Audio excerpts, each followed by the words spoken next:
Hello and welcome everyone, I am Madals and this is another StarCraft 2 England cast. Today I've got game 2 of the best of 3 from the Zotac Cup. It is between Satiini, the pink Terran player in the top right, and in the lower left Monchi, the green Protoss. And well, the map is of course Tomb Valley, and I'm feeling a little red in the face after game 1, which if you haven't watched it, you need to kind of give it a watch because it was really good, and I make a bit of a fool of myself by being like, they can't possibly win this game now, and then they won, which is pretty embarrassing. But I'm still in a bit of shock that, well, I'm going to give it away, Satiini lost that game. I don't know how he managed to lose. It was just a great engagement by Monchi, and those zealots from behind were just absolutely inspired. It was a great move, and, well, I can't wait to see how game 2 goes, because I'm just a bit shocked, to be honest. The Monchi pulled it off, but Monchi an absolutely great player, so I'm impressed, basically. Now, obviously, game 2, what can we expect? Well, being a game of Monchi's in actually quite a comfortable position, and to be honest, the psychological hit that must have been to Satiini, because he had his opponent's natural base picked off, he had siege tanks there, he had 2 bunkers up, and he still managed to lose it, and that must be just horrible. You must be like, yep, I've won this game, I'm good, I'm in a nice position, and now, of course, he's gone from being pretty much having won to still losing. That is a big psychological hit.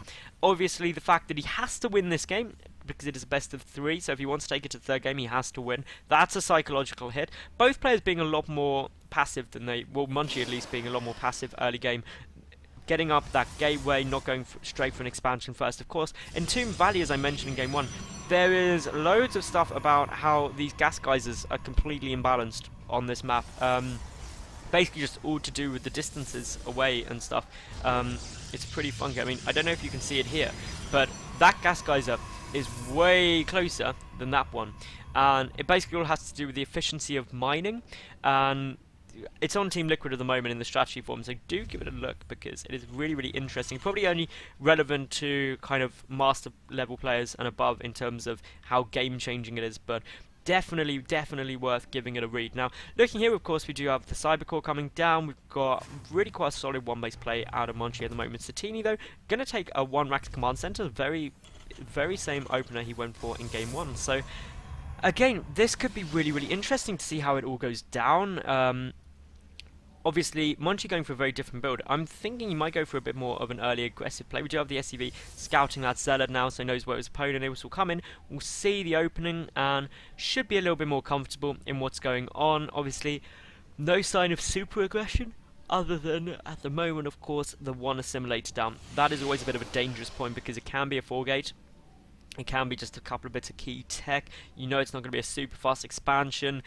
It can keep you a little bit on your toes, which obviously if you see 2 gas, you know that, well, it's going to be super tech heavy, it's a tech up, you're safe for a while. But there goes down the expansion. So Monchi, he's in a nice spot at the moment, he's getting his own natural base up. We've got here, well, 3 more barracks being added on by Satiini here. So a very different follow-up to that 1-Rax Command Center. In game 1, of course, we saw the siege tanks, we saw the Banshees. The Banshees incredibly effective all through the game, actually, in game 1, so that was quite interesting. We've got 2 more gateways coming down, so we're going to see a 3-gate opening, a 1-gate, well, it's a 1-gate nexus into 3-gate. That's going to put him in a nice defensive spot. These 5 Marines coming over, though, they're going to be pretty damn potent. We've got more Marines on their way as well. When those additional 3 barracks finish up, we're going to have a stupid number of Marines on the field, and that's when it starts to become a little bit awkward, especially if a bunker were able to get down. That would cause big problems. These stalkers on their way across the map. The watchtower being forfeit. Now, obviously being in cross-spawn positions, it means the rush distance is a really long way. But that can actually be a good thing, to be honest. You don't want to have too much of a narrow rush, too short a rush distance, in my opinion, especially if you want a slightly longer games. Of course, the warp-in mechanic could be very potent. We do have a bunker on its way up. That could, well, really be in a good defensive position, but the problem is, of course, the Stalkers are out before then. They can just do a little bit of kiting and trying to pick off a couple of Marines. They are going to take quite a bit of damage done. You don't want to lose a Stalker early on. They are quite expensive units, and you want to kind of build up that mass of units, especially in the early game. Robotic facility on the way down. Most likely just going to get an observer out as soon as it's done, especially by the rally point. And then the follow-up will either be, well, in game 1 we saw that it was just straight up to the Colossus tech, getting the robotics bay down. Can also see some other stuff, it just depends on really what's going to happen. Monchi may even drop down a couple of immortals just after the quite heavy siege tank play of game 1. It depends what he sees with that observer, I would imagine. Meanwhile, the Marauders are on their way out. Concussive Shell coming down. In terms of other upgrades, I'm surprised Concussive Shell before Stim Pack, so perhaps some kind of nice little timing move coming down here.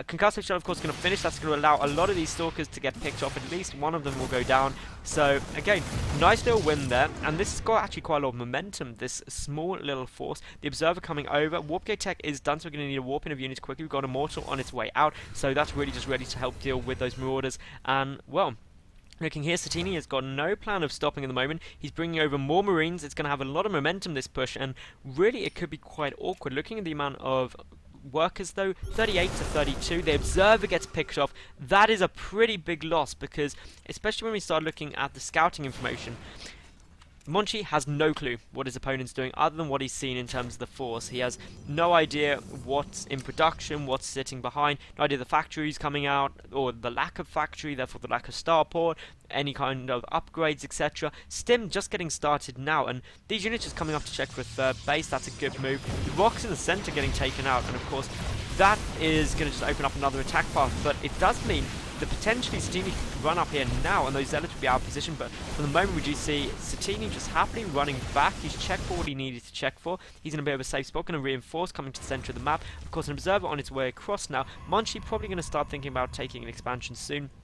Has got up his robotics bay, the double forge, so similar timings to game 1. The only real difference is it's slightly delayed because he has got that immortal out slightly sooner. Now, looking up at Satiini's base, he's got the reactor coming down, the starport coming down, so no mech style play. He's just going to get those medevacs up, switching back to the more conventional MMM, which is a good playstyle, good solid playstyle, and really puts the force on Monchi to get that area of effect damage out.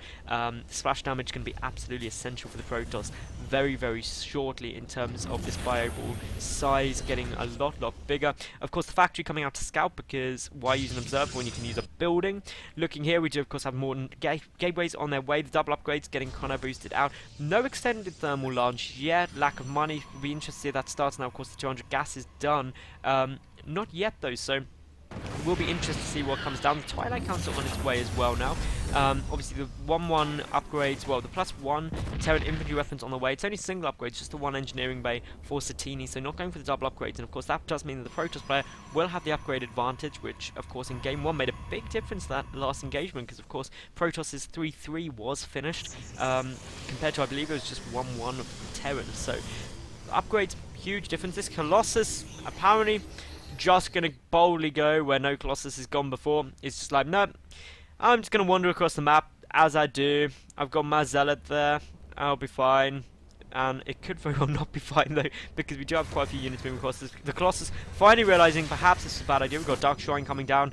One may get sent in just to try and pick off some workers, but most likely just going to be for the Archons. We do have Charge on its way down as well now. So charging Zealots, Archons, and a couple of Colossi can be very, very strong. The one Colossus is also starting the forcing the Vikings, which of course Satiini heavily committed to in game 1. A nice little engagement here. The force field not quite on the money though, so in terms of cost effectiveness, very, very equal engagements so far. We do have this forward pylon, which could be utilised for warping in a DT. That would be quite fun. Obviously, no forms of detection down here at the moment. That's going to be a pain. Would force a scan at the very least, which is irritating. The combat shield on the way down for the Protoss player. Meanwhile, the +2 ground armor on its way down for the Protoss. And, well, a lot of Vikings coming out. 4 Vikings in production at a time. 2 already out. And, of course, with just the 1 Colossus, that is going to be an overcommitment of Vikings, which means a lot of supplies caught up in a unit which is effectively useless in the engagements, which is very, very good for Monchi and really going to be quite irritating for Satiini. Now, we've got the 1 DT warping in here, so that's just going to come over and do some poking. A second DT coming in, a third DT, and you know what they say, if you get 4 DTs, you pray that your opponent does not have any detection, because that is a big commitment of units right there. So they are going to come in, of course, 2 coming up to the third base, which is non-existent.